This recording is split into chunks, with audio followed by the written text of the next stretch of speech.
needed for my black bean soup.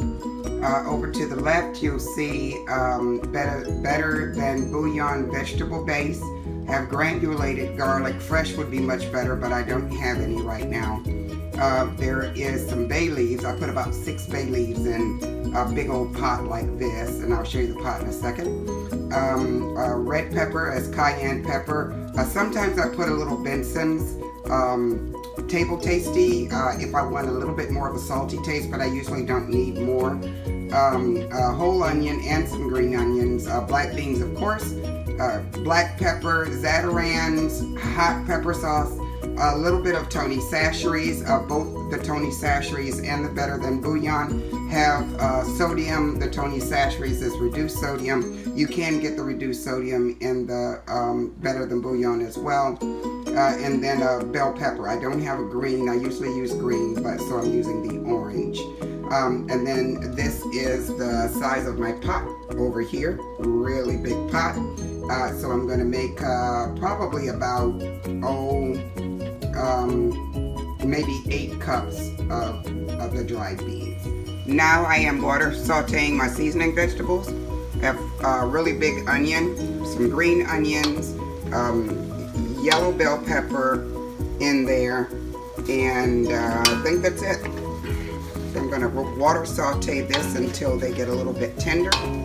I'll put in my Better Than Bouillon in here as well, and then I'll just add in all of my seasonings and my beans and my water, and that is about all there is to it. Alright, I've added in all of my seasonings, 6 cups of washed black beans, dry, gallon of water, and of course the Better Than Bouillon turns the water into stock.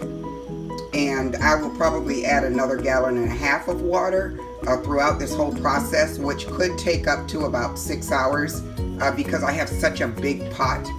This can be cooked in the Instant Pot, but my Instant Pot is not big enough for what I'm doing here.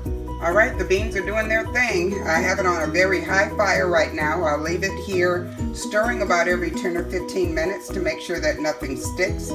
And I'm going to let this happen until all of the liquid has cooked down. Then I'll add in another gallon of water, bring it to a boil, and then let it simmer. Turn down the fire then and let it simmer for several hours, adding liquid, adding water as needed. And this process is what's going to take us through to the final step. Well, the beans are quite tender. They've been cooking for several hours, and it is now time for the last step. Taken about 2.5 cups of these beans, and I have put them in a container.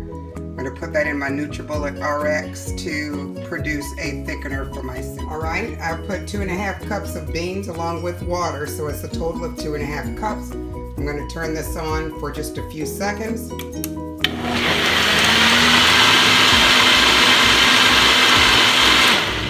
That's all I need, and then I'm going to pour this back into my beans. Okay, I'm going to pour my mixture back into my beans. It looks like this. And this mixture is nothing but beans from the bean soup that I pulled from the pot. I stir that together and let that cook for about another half hour, and then they will be finished. It is all finished. This is my black bean soup. Look at the beans, nice and deep. I love this brand of beans. And I will serve it usually with rice. Sometimes I add in corn, sometimes corn and potatoes, but it is finished.